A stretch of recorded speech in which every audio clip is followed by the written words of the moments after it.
আসসালামু আলাইকুম। আমি আবরার ফাহিম। আজকে আমি আলোচনা করব ইংলিশ গ্রামারের আর্টিকেল সম্পর্কে। Let's start.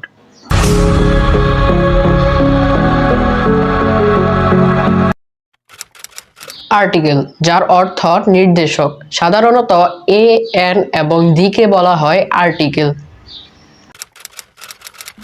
Types of article. Article হচ্ছে দুই প্রকার: ইনডিফিনিট আর্টিকেল এবং ডিফিনিট আর্টিকেল। ইনডিফিনিট আর্টিকেল, যার অর্থ অনির্দিষ্ট নির্দেশক। যে আর্টিকেল কোনো কিছুকে অনির্দিষ্টভাবে নির্দেশ করে তাকে বলা হয় ইনডিফিনিট আর্টিকেল, যেমন এ এবং এন। কনসোনেন্ট ওয়ার্ডের আগে এ ব্যবহৃত হয় এবং ভাওয়াল ওয়ার্ডের আগে এন ব্যবহৃত হয়, যেমন এ বয়, এন এগ। ডিফাইনাইট আর্টিকেল, যার অর্থ নির্দিষ্ট নির্দেশক।